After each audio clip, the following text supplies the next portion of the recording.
I think functional fitness is really simple. A lot of people label things functional fitness that is not really functional. And so there's a lot of confusion.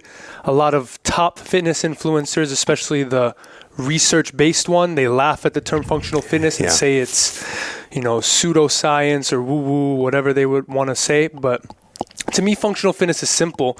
It's centering your training around things that you would do in real life. Yes. And things that you do often, such as gait, such as walking. So training the body in a way that is going to make you walk and move better. Throwing, right? Humans, we evolved, especially once we, gained access to our hands and all the tools and everything. We threw spears, even throw punches, and the body evolved in a certain way to allow these movements to happen. And I think that functional fitness is really just returning back to those ways. We believe that you are strong by design, and you were made in God's image to have a strong body, mind, and spirit. You're listening to the #1 strength and health authority podcast in the world. So let's get ready to unlock your potential and transform your life in today's episode. Hey there, welcome to the Strong by Design podcast show. Hosting today, Coach Chris Wilson. So happy you've joined us. And we are doing something that we have not done in recent memory or ever maybe with a guest in my office. This is unusual. Unusual, as my wife's grandmother used to say. Well, that's unusual. Anyway, so just a little bit of humor. So typically I podcast from my room whenever I do virtual podcasts, and I love my setup and I love my office for it. But when we have a guest, we usually use our break room. It's larger, or maybe Jared's office, which is really comfortable. But today we wanted a different vibe with my man Zach. So we are in the land of action figures here, as you'll see if you check out the video on YouTube. And it's all fun. It's all fun and games here at Critical Bench. We thank you for joining us. As I've said, if you're a return listener of the show, you no doubt you are familiar with this man. We have talked about him a lot in past episodes. His name has come up. He's all over our YouTube channels. He's been a close friend of ours here at Critical Bench for many years now. But do you know, Zach, it's been almost 5 years since we first had you on the show, which is absolutely ridiculous that we waited this long to bring you back, to be honest with you. Yeah. But it's time. It was the first time I was on Strong by Design. 2018. Oh, wow. I think it was fall of 2018. So here we are approaching spring. By the time this releases, we're in spring.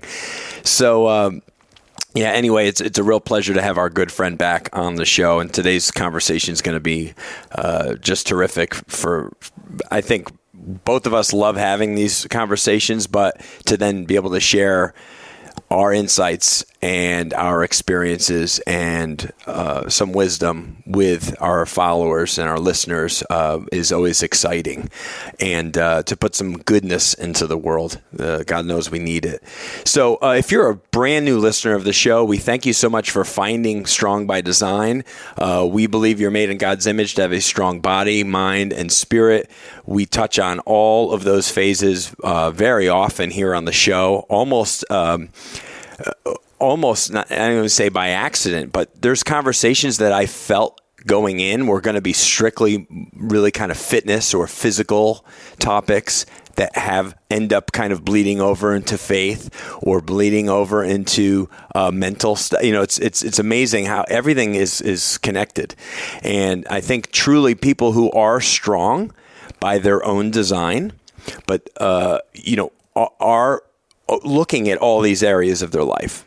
But the double meaning here on Strong by Design, which I bring up from time to time, is that we are created strong by a designer, and then we must then take that and live our lives strong. Conscious decisions made every day, choices that we make every day to live a life that's truly strong by design. I was thinking about, I'll talk about it in a moment, but one thing I ask is at the end of this conversation today, if you could hit 5 stars on whatever platform you're listening. And then share this episode with a friend or a family member, somebody who you feel could really benefit from what we touch on today, somebody maybe who needs to be moved in a new direction or just needs to know about our show. If you would share that, we would just be so grateful, because that's how our show grows and how it reaches more people is through those, I have no doubt, through just sharing that people are doing. And the show has grown. We've seen record numbers over the last year with the show, so it's been just fantastic. So, the man of the hour, the one and only Zach Zenios has entered the building. So I prepared some stuff here, so let me get through this real quick, okay, pal? So this is my buddy. We've known each other for years now. Zach is all of these things and more. He's a coach. We know that. He's a United States Marine Corps veteran. Oorah! Give me an oorah. Oorah! There it is. He's a yoga instructor. He's a kettlebell expert.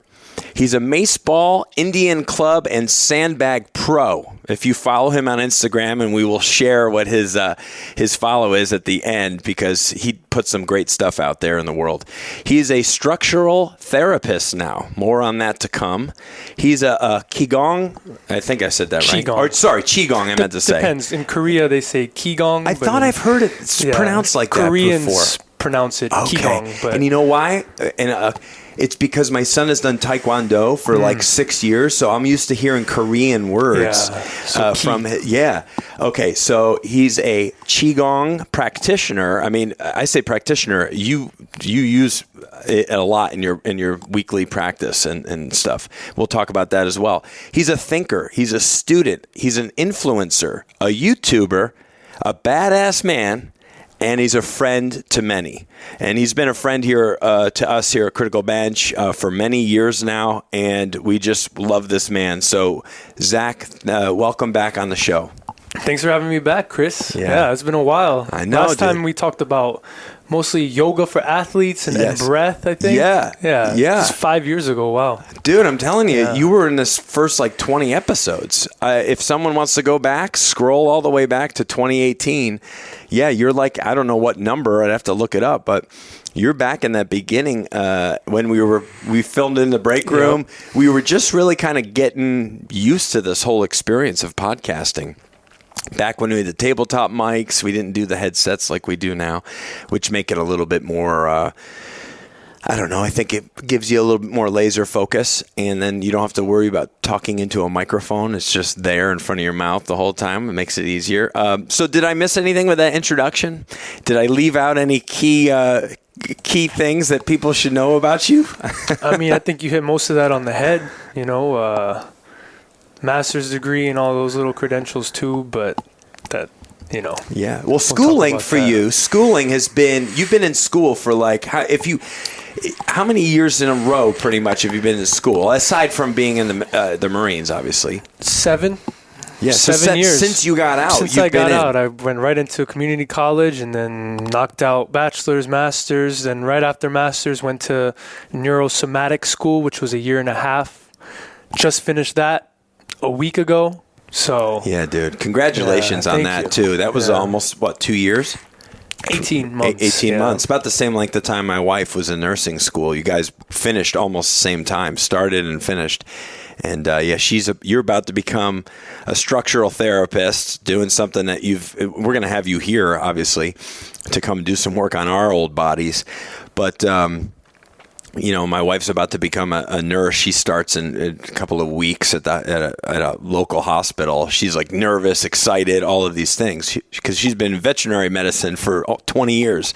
So she just made this big change to humans. Yeah. So it'll be fun though, new adventure. So I think back our beginnings. You coming in here. We were introduced to you, I believe, through Farnham? Yep. So Jordan is his first name. He goes by Farnham. It's an old nickname from his brother, right? Mm-hmm. And you guys go way back. You grew up together. And he was introduced to us as someone who could do some editing and filming for us when we had a need. And then at some point several months in, he was like, I got a buddy of mine. He's really fit, and he was in the Marines, and he does stuff with kettlebells, and he's talking about you. And we're like, well, have him come. So I think you just started coming to some of our workouts, didn't you? I came to a workout, and then I think that same day, y'all invited me to the real life self-defense. Yeah. That was like the second week I knew y'all, and I was already doing the program with you. Get out. Yeah. Is that's real? I think the real life self-defense was either the second or third time I was here. Oh my gosh, that's crazy. Yeah, so we filmed that the summer of 2017. Mm-hmm. So I think we met you just before the summertime. Or at the start of summer, and then it was late summer that we filmed that, and that was hot in here. Remember how hot it was? Yeah. But how cool was Mike Gillette? That was fun. I still remember some of those techniques, especially like the turtle. If you got like 3 people throwing punches, you don't know, just turtle up. I forgot this one was called, but when they throw a hook, you just come in and give them an elbow, right? Yep. Yeah, that was. We all took a lot, I think, from that day. When you have a guy like Mike, who is like a real life Liam Neeson, right? This is like the man you would want to, like, he was a bodyguard to, celebrities and high level people for a reason, right? Because he's going to disarm you. He's going to take you out quick. So nobody better to show the ordinary man or woman with little or no fighting experience how to respond in a real life situation without any training. And I think that came across so well. And you're right, I retained a lot too. And I didn't realize how much I retained until I was like teaching it in some shorts with Ashley, Coach Ashley, and showing her some stuff. And it all like flooded right back to my mind. Like, what would you do? Well, you would kick at their knee and scrape right down their shin, right? Or you would go right, like, what are the areas you go to? You go to the eyes, you go to the throat, you go to the genitals, right? Like, there's key spots that you got to attack. And then Michelle, who we have, Michelle DiCaprio, who's such like a badass in her own right? I believe she's a lieutenant in a local police department here. She did some stuff with you not that many weeks ago, and she was pretty, like, you see her like do her thing, you're like, whoa, okay, she's serious. Yeah. Like, she's a badass. Her eyes, her voice, like her movements and stuff, like, it was like, and how cool did that tie right into all the real life self-defense stuff? Yeah. Like, it was all lined up. All of it was like, I watched that video already. It was so great. So anyway, I just wanted to reminisce a little bit about our history and all the fun that we've had. And of course, last year, 2022, we just had you here with the other 3 coaches, like, a lot. You guys were here, several times a month for a lot of filming, and we grew even closer, I think, and we just have such a great network of friends and people who care about each other and are trying to live their best life and support each other and do life together. So that's what makes this conversation, I think, more meaningful for both of us, is that there's no facade. This is just like 2 guys who know each other pretty well, and we're just talking about life and trying to help some people on the other end. There's people listening from all over the world, which is always mind-boggling when I look at our demographic and where our downloads are coming from. I mean, countries I've not even heard of sometimes, I'm like, what? Where'd we get 58 downloads from where? So it's pretty cool. So I wanted to start, and we're going to go in a lot of different directions today, but I wanted to start talking about something that was kind of in your wheelhouse, and it was very much like part of when I started training and working with people over 20 years ago. The term functional fitness or functional exercise or whatever was kind of being used quite a bit, and I don't think it was kind of new at that time, and it's evolved over the course of the last few decades. But if you were to define that term, functional fitness, how would you define it? Why is it something that people listening should know about? I think functional fitness is really simple. A lot of people label things functional fitness that is not really functional, and so there's a lot of confusion. A lot of top fitness influencers, especially the research-based one, they laugh at the term functional fitness and say it's, pseudoscience or woo-woo, whatever they would want to say. But to me, functional fitness is simple. It's centering your training around things that you would do in real life and things that you do often, such as gait, such as walking. So training the body in a way that is going to make you walk and move better. Throwing, right? Humans, we evolved, especially once we, gained access to our hands and all the tools and everything. We threw spears, even throw punches, and the body evolved in a certain way to allow these movements to happen. And I think that functional fitness is really just returning back to those ways, such as the gait, for instance. Talking about the fascial slings of the body, right? The fascia, we're learning more and more about the fascia, and it's really interesting. But if you look at the lines, and this is the Thomas Myers model of anatomy trains, if you look at like a lat, right? The lines of the lat go right into the contralateral glute. So right lat and left glute work together. And if you think about walking, as you take a step forward, let's say with the left leg, you push off, the left glute is firing as that right lat is firing to bring that arm back, that cross body pattern, right? And then you can go into another direction of the spinal engine. And this is where I have a problem with a lot of the mainstream fitness culture. Yes. And the good thing is for me is I was a part of that. I had a heavy deadlift. My heaviest deadlift was 600 pounds. I really prided myself on big barbell deadlifts, especially when I was younger in the beginning of my fitness life. And the spine, the way that today and mainstream science and sports researchers and big PhDs talk about the spine is it's all about stabilizing, right? So you lift a barbell, Valsalva maneuver, lock it all in, stiff spine means strong. When in reality, the spine is actually meant to move. And the spine is meant to be rotational and lateral bend, the way that the spine moves. And you can even see this in athletes, high-level football players, the way they run. They're not stiff. Their spine's not stiff. They're fluid, head over foot. As they run, their spine is undulating. It's moving. And in the mainstream fitness, the top, let's say Stu McGill or other leading researchers, their paradigm is all about powerlifting. And that goes into the beginnings of the fitness industry and how it became popular in America. Two main things, right? Bodybuilding, especially Arnold in the golden era, and powerlifting because Americans wanted to compete with the Soviets at the time. Right. And, it's all about how much you can lift. And so all of our science and fitness, all of the mainstream is based off of those two things. And bodybuilding has some application. I think the ability to connect with your muscles and isolate has some application if it's supplemented with more of the functional training based on gait, on being able to throw and not being so stiff in your spine. But powerlifting, one of the biggest problems, especially with my old time favorite lift back in the day, the barbell deadlift, is it's not functional.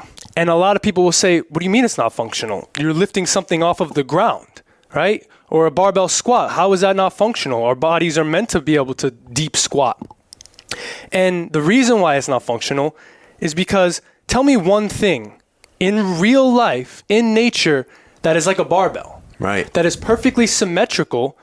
Not only that, but if let's say you lift a bar, right? You do a barbell deadlift and you're at the top and you look from an overhead view, a bird's eye view, and you look straight down, you're not going to see anything. The barbell is going to be hidden because it's so close to the body.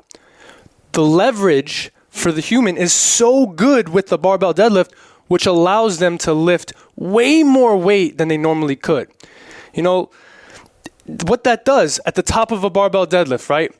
The body's not like to play devil's advocate, they would say, tighten everything, right? Squeeze everything. Squeeze your core, squeeze your everything, grip, your glutes, your everything, squeeze.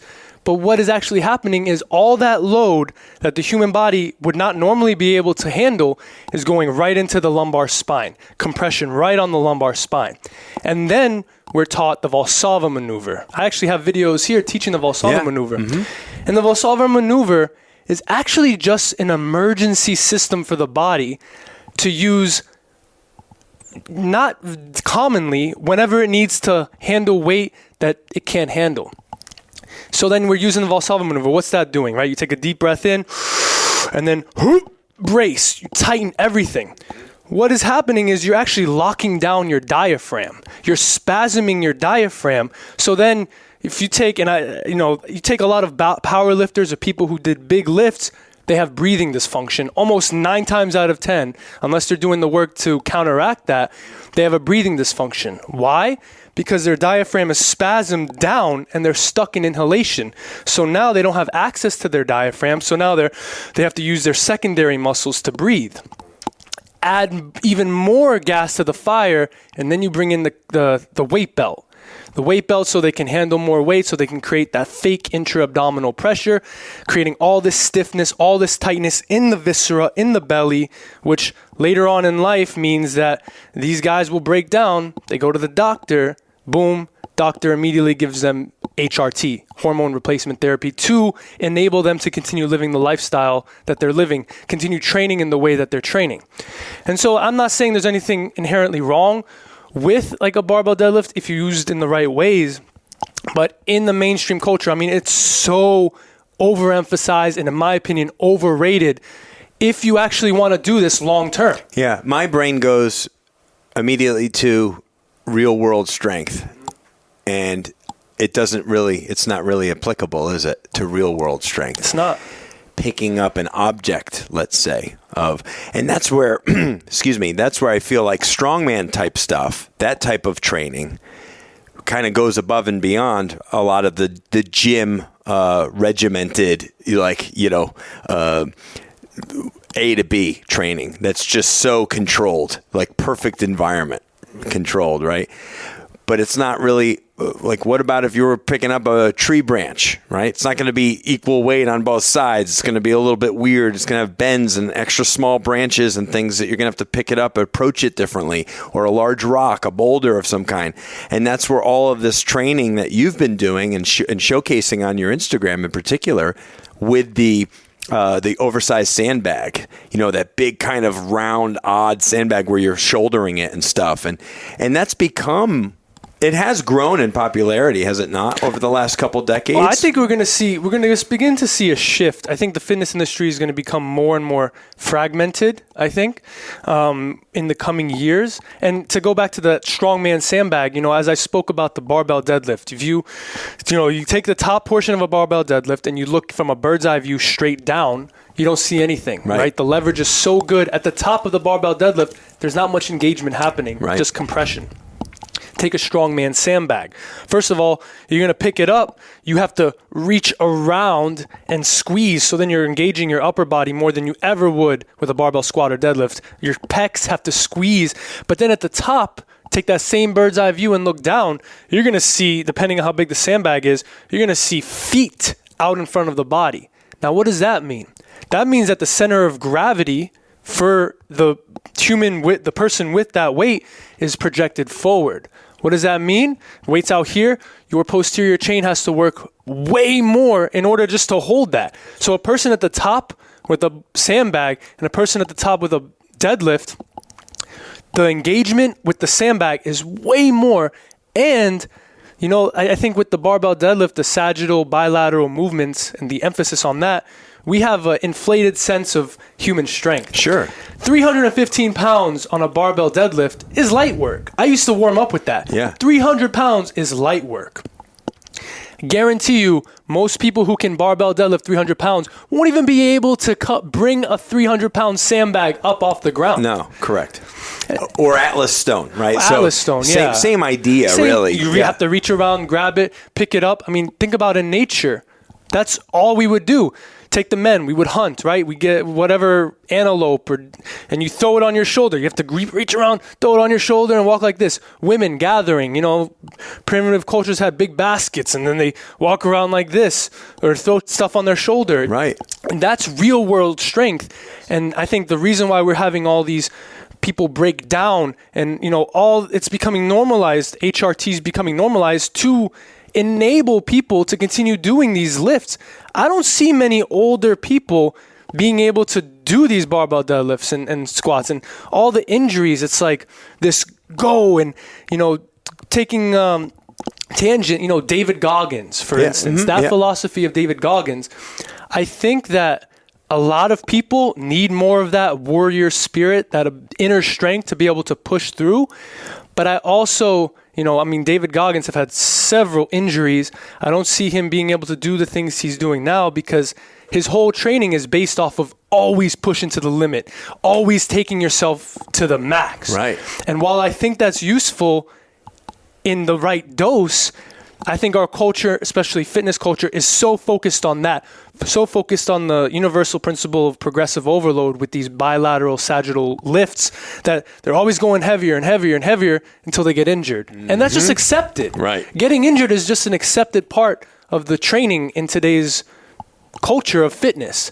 And I think that what I said earlier, the fragmentation, I think that we're beginning to see the limitations of that and more of the functional type training, which is so bastardized, that word, but just returning more to what our human bodies are actually meant to do. That's right. That will be, the future of fitness. On a much less intense scale, that's exactly what I was doing 20 years ago with my older population that I worked with in training, one-on-one training. I worked at a wonderful private training center up in Connecticut. Better than half the people I worked with were over 50, or let's say half. And those are the people that are investing in their health and have the extra income to be able to throw thousands of dollars a month at training. And these people, with them, I would do like single dumbbell stuff, offset things, just weight on one side, lateral work, balance, single leg work, anything I could do, or odd objects, not just a dumbbell, like something else that they could hold for weight. Just because we were educated there. We had a really good core group of trainers, and the lead guy, Ben, who ran the place, was just really good and growth mindset and constant learning. And we would have people come and visit and do trainings and go off to conferences and stuff. And we were really trying to further ourselves there. But I just intuitively also knew that, a perfect situation with a barbell doing squats is, while it's good for, certainly for your muscles and for your bones and stimulating and stuff, it's not going to necessarily translate to real world stuff down the line. What's going to be most helpful to this person is how well are they moving from their bed to their bathroom safely, and how can I implement exercises that kind of mimic some of those things. Right. And that's really what you're training. You're very dynamic with your training. What you practice, what you preach, you're not in the gym just doing like bodybuilder workouts. You're in your yard flipping kettlebells around and picking up sandbags and swinging maces and ropes and doing a lot of body weight stuff. You can really test your limits with just body weight if you're doing the right exercises. So I think we do have to do a good job of getting people away from that kind of strict lifting thing. Something's better than nothing, certainly, but there's so much more that people can do than just following these old, basic movements all the time. Yeah, and I think even like the old school, like Bronze era bodybuilding, like I've actually been studying some of that, like the George Hackenschmidt's period. And a lot of the stuff they were doing was a lot more intelligent than the stuff that began to come after. Because now, especially in the bodybuilding world, everyone's enhanced. Everyone's on gear. And so the types of workouts they do, they can recover faster from, and they can, they can just push themselves because they're on drugs. Right. And to play devil's advocate, the other end of the argument was like, yeah, but I just want to look better. I want to put muscle on, functional fitness, all that. Aesthetics is a huge driver, right? It's more about appearance and looks than it is about function. Yeah. Especially the way that the fitness industry is right now. You have to be able to hook someone into your philosophy first by getting to their lower self, which first is like, oh yeah, I want to look like that, right? So now for me, it's about learning how to kind of integrate these concepts. So like, for instance, I'm big on, I learned like WEC method, all about the coiling core, getting that lat and the QL and the obliques to lock in, because this is the way the spine's meant to move. And like Landmine University, if you've ever seen that, is all based on that. And so how can I integrate that with the more bodybuilding? Okay, I want to look better. Well, so one of the things for men, if you want to look better, focus on your shoulders, specifically your medial deltoid, because that'll give you that wider V-taper look, right? So the traditional one is just a regular lateral raise. Some people will hold on and do, okay, well, how about we integrate the coiling core with that, standing there, coil, and then you can hit the lateral raise this way to get this range of motion, and then hit the coil towards the arm, and then you can hit it this way. Okay. So that way you're integrating the way the spine is actually meant to move while you're hitting the aesthetic muscle that you want to hit. And loading the spine in different positions. Loading the spine, exactly. Yeah. And so that is how we can integrate the aesthetics with the functional, because guess what? You want to look better, that's fine. Guarantee you, if you're walking around like the typical bodybuilder all stiff, you're not looking good. Right? You're looking just like a robot. Like, right. You have no access to athletic movements, and then you look strong, but you're not actually strong. And then when you try to maybe show off your strength in real world application without a perfectly symmetrical barbell, without your little weight belt, that's when you hurt yourself. Yep, that's the injuries. You look strong, but you're not strong. And so why don't we just integrate it all? And then you've done the kettlebell certification too. And so this came to me and I'm like, the two different, basically all exercises fall into two categories: grinds and ballistics. Grinds are your typical, say a bicep curl, right? You curl and then you lower. So there's the eccentric, concentric, isometric portion, and the whole thing is controlled. Bodybuilding is 100% grind exercises. Correct. For the most part, to really stimulate the muscle. You're in a stable position, isolate. And then there's the ballistic side where kettlebell swings, right? The weight is in constant motion. You're moving your body around the weight and you're controlling it. And then a lot of the bodybuilder type people say kettlebell swing is useless because you're all momentum. You're not actually engaging the muscles. But they have, oh my gosh. But dude, you heard that argument, right? Yes, yeah. I have. It took me almost a full year to learn how to swing a damn kettlebell properly because my hips were not ready to pop. You didn't have that coordination. I didn't have athletic, it. Ballistic implies explosiveness, but controlled explosiveness. Yes. And yes, is the kettlebell swinging like a pendulum? Yes, it is. But it's the hips that are doing all the work. It's not your arms. You're not swinging it with your arms. And that's why I don't like the American swing at all. I think it's dumb. Yeah. Why? Your hips aren't, for most people, your hips aren't going to swing that bell all the way up over your head. That's arms. From just below your shoulders, probably all the way over your head is all shoulders now. Your hips got it here, and then you just pulled it up the rest of the way. I just don't like it because I feel like it cheats really what kettlebell training is all about. You're defeating the purpose of the swing. Yes. And you don't see the old school kettlebell guys doing that stuff. No. Like the guys who were like really experts, like back in the day. They weren't bringing the darn thing. They were snatching it if they were trying to get it over their head, which is my least favorite exercise. I got to do more snatches, but they're hard, dude. They're hard. That's like, they call it the czar of the kettlebell exercises. It is. But I think that you see, so as we, become, and the science becomes more and more sophisticated, they're saying as we get older, we want more type 2 muscle fibers. We want more of those explosive, fast twitch muscle fibers. But if you're always doing grinds, yes, you're hitting them to some extent, but no, you're not. You need that explosive. Yeah.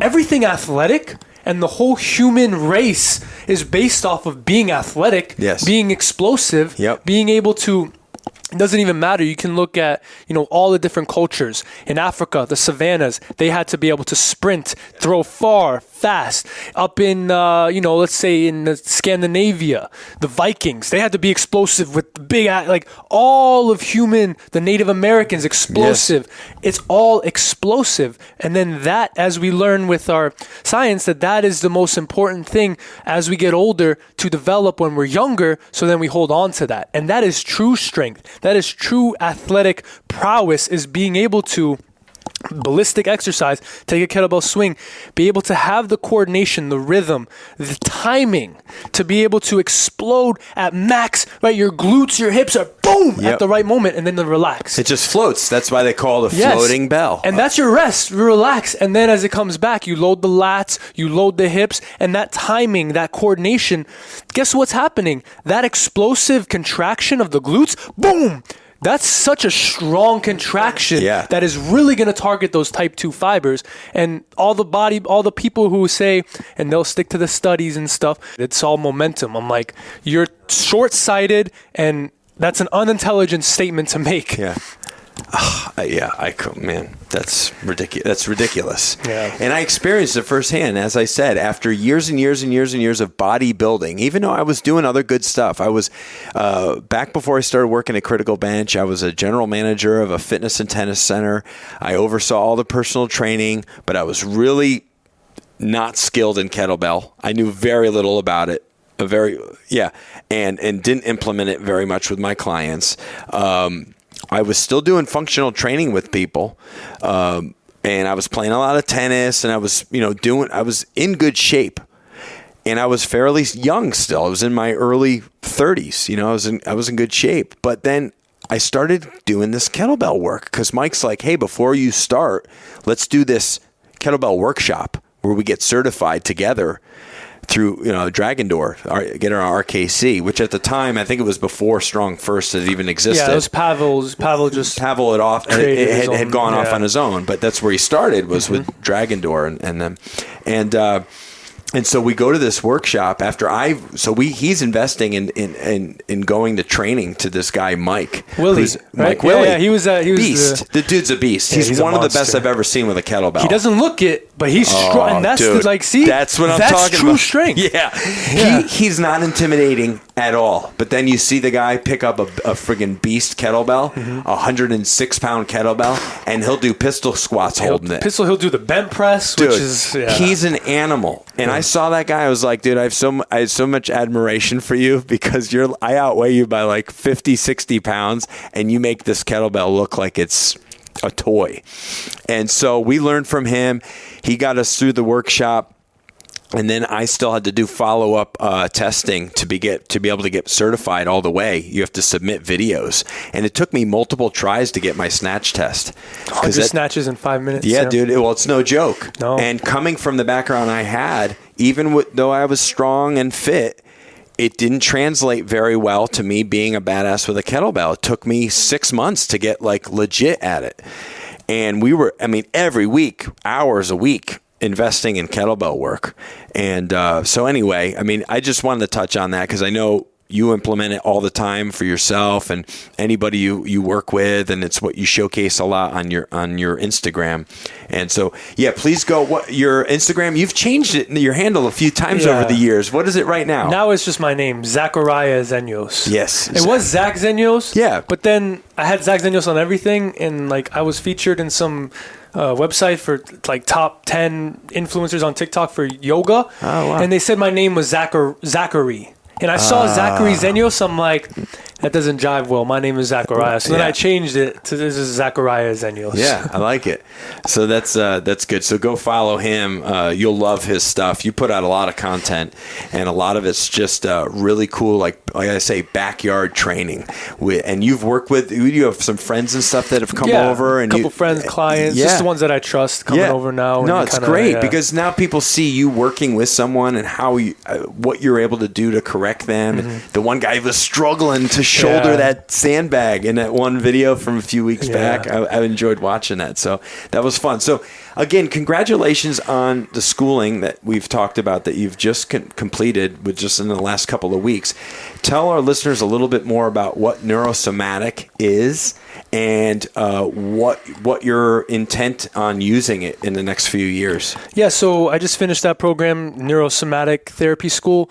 It's very similar to neuromuscular therapy, if anyone's familiar with that. It's basically just much more targeted application of massage therapy. Like, we think of massage therapy, a lot of people's first instance is, going to a spa, just relaxing, and nice Swedish massage, happy endings, all the like late night, all Let's that. Hope not. Yeah, that's people's first inclination. Yeah, no, you're right. They think something hokey is going on. Relaxing and just, this is not that. Like, you're going to be most likely in pain, and we're working with, so like I'll look at the posture using bony landmarks to decide, and let's say that someone has a right shoulder that's higher. That could mean a couple things. That right upper trap could be pulling that shoulder up, or the left lat could be pulling the left shoulder down. So we're using specific postural assessments to then have a more targeted treatment, and we're working with trigger points, we're working with the nervous system. I say that, I'm just facilitating healing in people, and I tell people, hey, when I find a tight spot, you're the one doing the work. It's your nervous system that has to let it go. I'm helping it. So take deep breaths, let it go. And then you feel it like melt in your hands. Yes, I've experienced that before, and I mean, you've gotten me on my trap and my pec, and you're like, oh yeah, you need some work. I mean, as soon as you put your hand on somebody, you can tell what kind of this is a spot where I need to zero in on. But that's why we want to have you in here, Mike and I especially. You got two guys who are 47 years old. We've been lifting weights since we were in high school, 14, 15 years old, right? So it's 30 years plus of weightlifting, of what we've talked about, just that strict, stiffened spine, perfect sagittal plane lifting, like you said, grind lifting, and not a lot of good dynamic movement. Now, we have implemented that over the years with the kettlebell stuff, with the the more primal movements and stuff that we will incorporate into our training, but it doesn't offset all of those years cataloged of just, I worked on Mike, I think a couple months ago. That's right.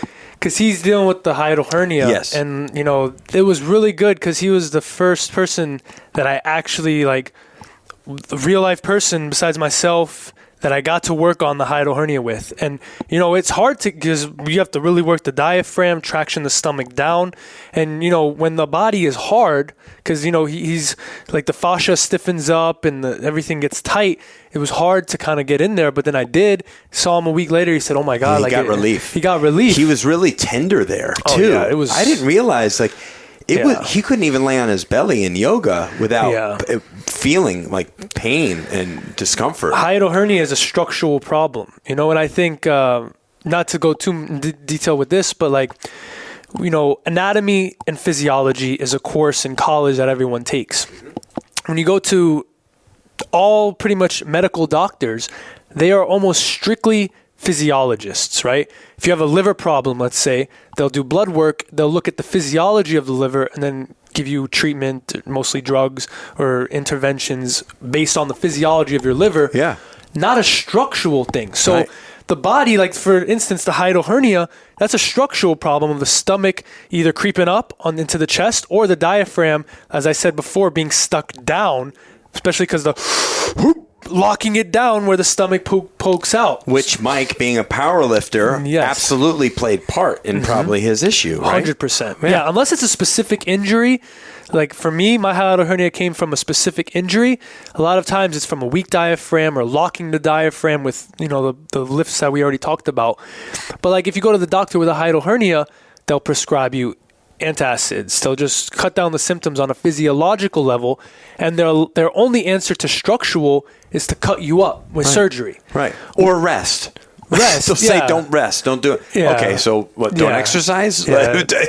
Rest? Don't breathe? Yeah. What are you talking about, rest? So it's like the neurosomatic therapy and the things that I'm getting into, the very high level body work is working on a structural level where like, okay, hiatal hernia, we know the problem, relax the diaphragm, right? It's mostly locked up. Almost all the time in a hiatal hernia, it's locked up. Relax it. Then once it's relaxed, traction the stomach back down. Then tone the diaphragm up. This is a structural solution to a structural problem, right? Liver. We learned even in neurosomatic, Paul St. John, who created it, he used to be neuromuscular, but then he involved more the viscera, so organs, and crania, so he changed it to neurosomatic. So we learn all the organs, which is really cool. Like if someone has constipation or diarrhea, to work the large intestine, but going in different directions. The liver, the ducts, and you kind of flush it through the ducts. So we're learning structural solutions to everyday health problems that people have, where if they go to the doctor, the only solution is mostly drugs or surgery. Yeah, right. Wow. Very interesting. Yeah. But it's a good, I like that you brought, I think people can understand what you're saying, is that the medications out there, not that we're not knocking them, because in some cases that's where people really need to start. But you're attacking the problem from just like one-dimensional approach, pretty much, right? You can't fix everything wrong with your body with medication, and so you need to go a little deeper to the anatomical part, right? And as you've said, and I think when you structurally go after things, combined maybe with some form of medication, but you don't want to be on medication be a lifelong pill popper either. I mean, some people, maybe they have no choice depending on whatever illness or disease they're facing. But I mean, I don't know anybody that that's what your goal is, to strive for like a life of pill popping and medications. It's like, it's not what your body wants. Your body is a healing, adaptable machine, but you have to provide it with the right things. You have to be treating it the right way, 360-degree approach. And that has to do with lifestyle and all of these other things, right? It's not just, pop a pill and I get right back to doing exactly what I was doing. That's not going to work. I think the modern medical, I'm going to say problem, but the situation that we have now with the medical system, I think it's twofold. One fold is America is a capitalist country, which, I wouldn't have it any other way. It's still the land of opportunity because of that. That's right. However, when we have a capitalist country, that capitalism and the mindset of capitalism infects every aspect of it, there are certain things like the medical industry, which shouldn't even be an industry, focus completely on profits because that's big business. It's big business, and so what's the profit there? It's honestly people suffering. Get them on drugs. 99% of that's right. It's a recurring customer. It's a recurring customer. That's one part of the problem. The other part of the problem is that the average person doesn't really want to take accountability for their health. That's right. When they go to the doctor, they don't want to hear about everything. Tell me what's wrong and what I need to do. Tell me what's wrong and give me a pill to get rid of it. Yeah. That's honestly the majority, not saying the majority because I think people are waking up, but the average American person, they just want a doctor to give them a pill.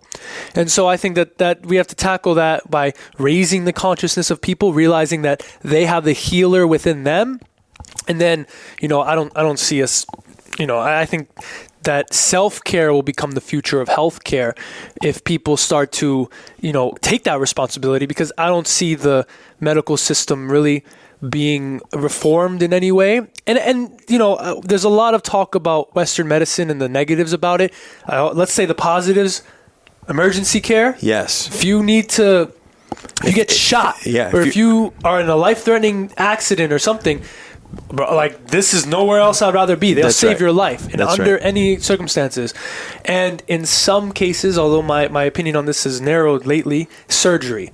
I think that in some cases, very small percentage surgery is very warranted. But I think we're way too quick to go under the knife. Mm-hmm. And I've had a lot of people, just in my short time of working with people with the structural therapy, people coming in with all kinds of complications from surgeries, this surgery, that surgery, then they had this surgery. Yes, yeah. I'm like, wait, they did what? They stapled your organs together, and they like did this, and they took. I'm like, what? Yeah. Like, how is this even a thing? And that's the first thing that a lot of the medical system goes to is, oh, we can't fix it. Hiatal hernia, for instance. They wanted to, when I first, years ago, antacids, right? Let's cut down the stomach acid, get you feeling so you're not bringing it up. And then I was like, okay, but as time goes on, that's not going to solve it. So then we'll do surgery, which surgery is like this percentage effective. And it's like, that's your solution? Cut down the symptoms and then surgery? So, there's some things that, but it's up to the individual. It's up to the individual to take accountability. And I think self-care is the future of healthcare, not relying on the system that is obviously all for profit. Mm-hmm. Yeah, I think to invest in yourself and to do a little bit more. I'm not saying Google research, because everyone becomes an expert if they've read enough articles. I'm just saying talk to enough people, talk to enough experts, get second and third opinions on things, and go to holistic people. Like locally we have Dr. Berger right here in Tampa, right? And the guy's known for like having a really good overview. He will implement medications and stuff when necessary, but he also is like, how can we attack this in a natural way as well? And he's very thorough, and I've heard nothing but good things about him. He's so busy, I think it's very hard to get appointments with him. But I like these type of holistic care doctors who are at least have a little bit more of a well-rounded approach to dealing with disease and dealing with issues like that. But the hiatal hernia, just to touch on that one quick moment, is Zach's a bit of an expert in this because he healed himself. And if you listeners are dealing with anything like this, he has now 3 videos on our YouTube channel talking about his hiatal hernia experience, fielding questions, and giving really good answers and ways to deal with it. So just go to our Critical Bench YouTube channel and type in hiatal hernia. You could type in Zach Zenios hiatal hernia, and you'll find his 3 videos. The first one's at 400,000. The second one is a Q&A, more of a Q&A, and that's already at 150,000 views. And the third one just went up not that many weeks back. And that's starting to collect some views too. Stand by, because I'm actually in the process now of creating a program for that. There you go. With modules and really step by step. Because there's so many questions, too many questions I get. Yeah. And it's I don't have anywhere to lead these people. No, you now I'll still create content, but now it's hey, if you really want details, yes, here's some value for you. That's a smart thing to do. You should do that. We've been telling you to do that for a while. Let's talk about the breath a little bit, and we have a few more things here to discuss. But the breath work in general and its impact on the body in terms of making you perform better, helping de-stress and deal with anxiety, helping you sleep better. All of these things. Just talk about the power of the breath. We've shot a lot of content talking about the breath, but Qigong is a huge. Breath is huge, and Qigong are one of the same, aren't they? Kind of, and then that internal fire and energy. Just talk about that for a moment, because so many people listening, we all breathe, but so many people we don't do a good job of it. Right? We're breathing up here. We're breathing up in our necks and our chest, and we're not doing the good deep breath work that we all need. Yeah, so, talking about functional fitness, what do we do every day? We walk, and another thing we do every day that's maybe even more fundamental is breathe. And how many of us actually work on our breath? I think the mainstream is becoming a little bit more conscious of the breath. I think everyone has a pretty good idea of the breath's important. But there's so many different aspects to the breath. Are you using your diaphragm? For most power lifters or people who really prioritize heavy lifts, probably not. Your diaphragm's stuck down in spasm and you're breathing with your chest, right? You can't access your diaphragm, which is the primary breathing muscle. So there's that aspect of what muscles and what structures are you actually using to fill your lungs. Then it's how is the breath getting into your body? Is it your nose or is it your mouth? Well, the human body's meant to breathe through the nose. It has systems of filtering, of cooling, of having the right balance of CO2 to allow the oxygen uptake in the cells, known as the Bohr effect. So like, what are you using to breathe? Your tongue posture. How do you hold your tongue at rest? Like, there's so many different, and it gets a little, I wouldn't even say complicated, but there's a lot to it that might seem overwhelming to people. But, just start somewhere. Easy thing to do is just take a moment and focus on your breath. Like, notice how you're breathing. Notice where, like, how the breath is coming in. If it's coming through your nose, is one nostril more open than the other? Follow the breath down. Where does it go? Does your belly expand, your ribs, your chest? I think just becoming more tuned with the breath is a great first step, because you have instant access to change the way you feel, change the way you think, change the way you act, just by using the breath. So if you feel anxious, if you feel really heady, if your mind's in you just can't ground yourself down to anything, take a moment and just breathe slow. Extend the exhale longer than the inhale, and you're giving the nervous system the signal to calm down, to hit that parasympathetic state, the rest and digest, the healing, the anabolic state, right? Now you take all the traditional or mainstream fitness, everyone's almost hyped up on caffeine. Everybody's, super strong. Like, if there's ever a moment of boredom, they fill it with stimulation, cell phone, constant stimulation, music. Always listen to music. They hit the gym. They're addicted to the stress hormones of cortisol and adrenaline. What does that do? Well, first of all, in terms of the breath, you're breathing really shallow. You're breathing rapid because your body's like, oh my God, we're in survival. There might be a lion coming from there. And it's like the body, you're in a catabolic state. You're breaking things down. You're in a degenerative state. And you're not really accessing the anabolic. You're not letting your body actually grow, rejuvenate, to heal, right? And so if you're always in that catabolic state, if you're always hooked to the caffeine, hooked to stimulation, never allowing silence or boredom, we fear boredom like the plague. Like, calm the hell down, slow your roll, do nothing for 10 minutes, see how your whole life can change. And I think that, that's one aspect of the breath is important, to hit that anabolic state, that state of growth, of repair, of being regenerative as opposed to degenerative. And then, talking about the Qigong, I've done yoga for so many years. I've taught yoga. I'm not teaching yoga as much anymore. I actually don't teach any classes anymore. I'll sub here and there.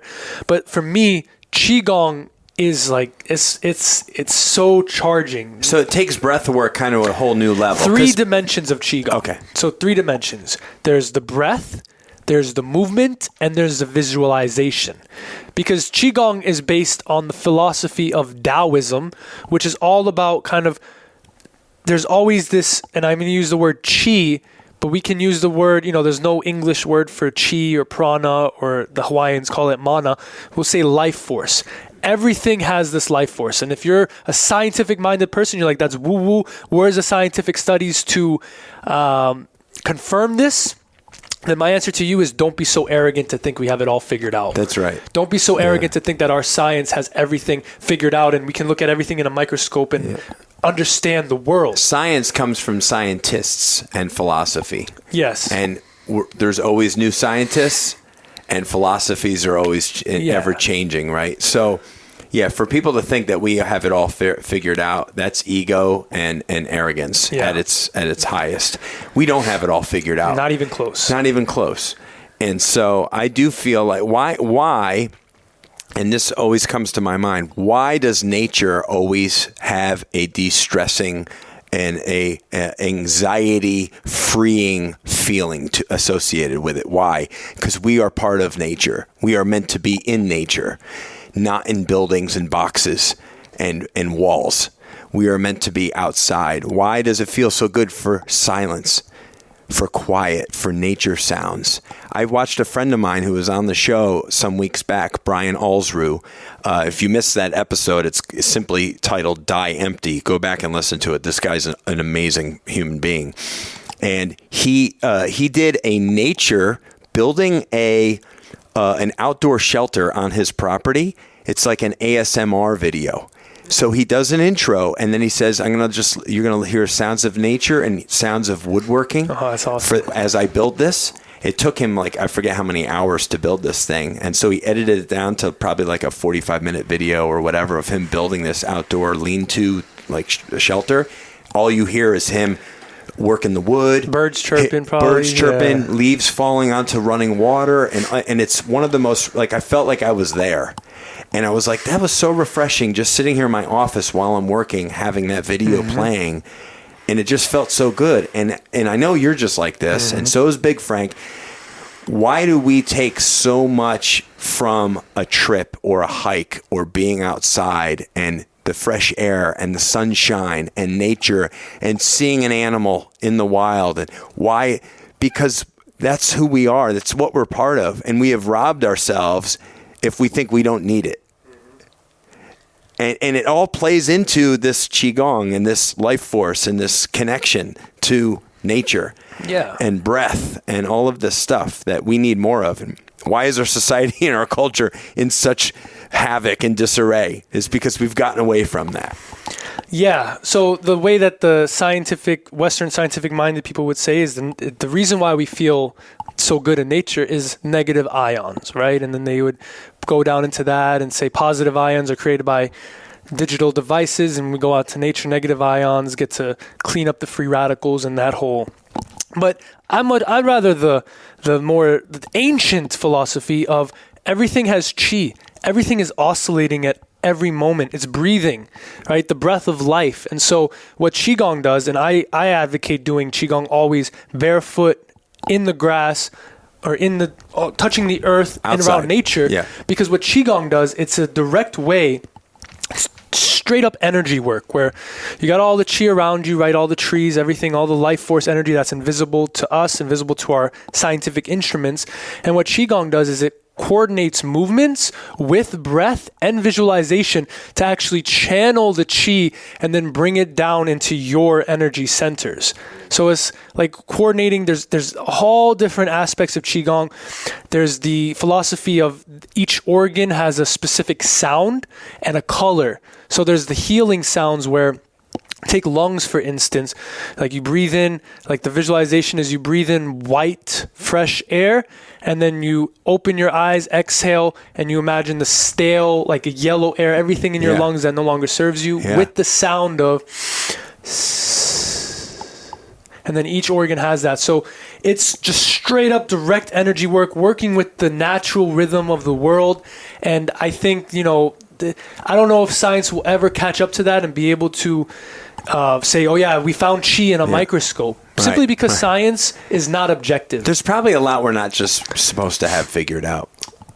No. Because we wouldn't even be able to comprehend it, I think. I think life and this universe and this planet and our creator and all this stuff, we can't get our minds wrapped around it. It's too big. It's too grand. It's too awesome for us to know it all and to have it all figured out. And as I said, I think the people that think they do have it all figured out, or one day science will just explain everything, I think they're full of baloney. I don't think we're supposed to. We're not meant to. No. And another thing too, for me, what Qigong is to me, like at the end of a session, right, I've just like gathered all the Qi, I've put it in my energy centers, and you like close your eyes and see, you open your eyes. And for me, that's a direct connection to God, to source, however you want to word it. Like to me, I believe that like when you do Qigong, or when you just go out in nature and you focus on breathing and you return to your natural state, you're returning to God. You're accessing that energy, because I believe that, God is everything. It's within us. We just have to connect to it in whatever way, whether that's prayer, meditation, and then you look, and here's another thing. I have a very, I guess you could say, unique perspective with religion, because I grew up in America as a Muslim. All my friends around were Christians, so I would go to the mosque, but then I would also go to a youth camp with my friends. Right. So I was exposed to all this. In boot camp in the Marines, I heard that the Jewish religious practice, they gave bread and grape juice, and I was always hungry, so I went there. So I got to be exposed to that. Right. Free bread and grape juice. Bread and grape juice. I was like, hell yeah, I'm in. Communion every week. So I think that I've really taken into studying all of the prophets, right? Jesus, Muhammad, Buddha, and they all have similarities. They all fast. They all went to some cave somewhere and meditated and like just been shut out from society and then returned with all this. They've accessed God. They accessed that energy, and then they've tried to share it with the world. And depending on the culture, depending on the time period, what was going on in their little sphere of the world determines what the message was, how it came out, and how it was spread. And so I think that simply by finding what works for you to be able to connect to God, or however you want to word it, because God is for some reason in society, it's a triggering word for some people because we're in the scientific paradigm of like, we're just bags of meat, blah, blah, blah. We're like, just here by chance. We're just here by chance. Moist robots. Yeah. And then it's like the evolution thing is like, was evolution to create? I'm like, I mean, I believe in evolution, but I also believe that evolution was created by a higher power. Well, there is a difference. I don't want to go down too far down this road, but I believe that there's a big difference between microevolution and macroevolution. I don't believe I was a toad one day. I don't believe I was a frog at one point, because what kept the frog a frog and then it also developed into a human? Why is there so much different types of life? So many. You can't explain it. You can't put a finger on it. And if you think you have it all figured out, well, again, there's the arrogance and there's the ego getting in the way. We have some very smart people in the last several hundred years who were way more brilliant than I, who didn't have it figured out. Okay, so I'm not going to think that I have it all figured out either.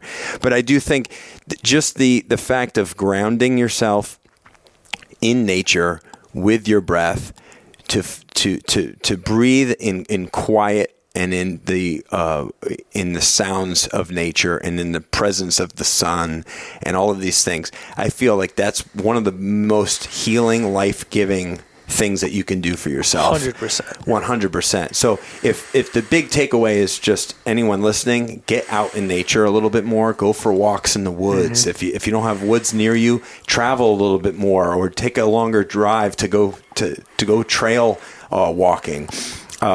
We love going up into North Georgia and North Carolina, as you do. Yep.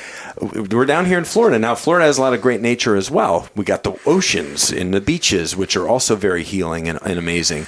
But sometimes, a short 8 or 9 hour drive, and we're in we're 3 national forests converge on each other up there.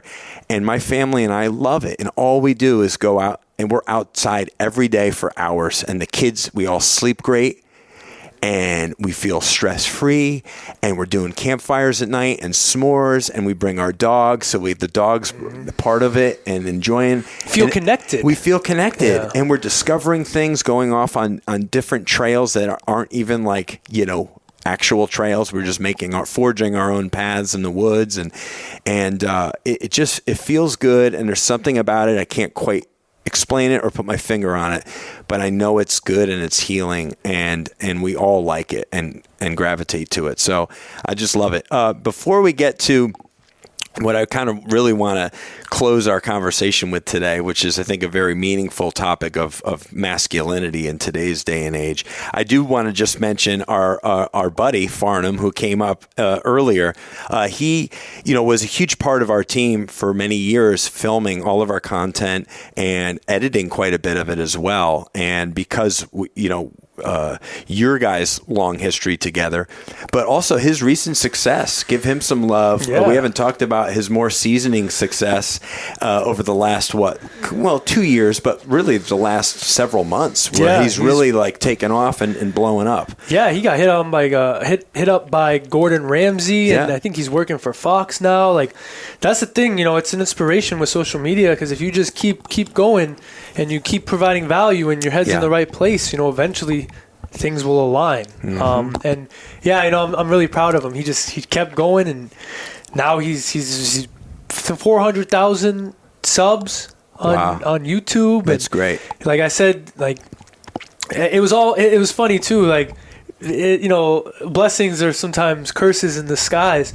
He burned his fingers on camera, posted that, and then boom, just just blew up, and Gordon Ramsay saw it, made a video about it, sent him pans, and now he's like working for Fox. I'm like, good, yeah, I'm proud of him. What a nut. He's so funny. He was always cracking us up. The outfits he would show up here in to film. And he's getting married next month. Yes, Excited he's for about him. to get married, which is very exciting. They've been together for several years now. Just following his journey and watching him grow, and his ability to make very humorous but really quality content on his platform. So if you're looking for some fun cooking options or recipes or foods, and you're a bit of a culinary person, follow him for sure. More seasoning. And you'll just love it. The stuff that he's putting out there, he's really good. I mean, he's great on camera, but he's behind the scene. He's putting that all together himself too. So he's like a one-stop shop. He's really, but he's always been like back when he was a battle rapper at age 12 or 13. He has a lot of creativity. Yeah. He's a very creative type person. Good for him. Lots of love to our boy Jordan, a.k.a. Farnham. Yeah. You guys grew up together. He was Jordan. He was Little Farnham. Or Little Farnham. Little Farnam. Little Farnam. Right. I always called him Jordan, but his name Little Farnam. Little Farnam. Yeah, hilarious. So good for him. Thank you so much for listening to the Strong by Design podcast. If you found value in today's episode, please subscribe so that more people can find out about our show. Plus, you don't want to miss any future episodes with the amazing guests and topics we have lined up for you.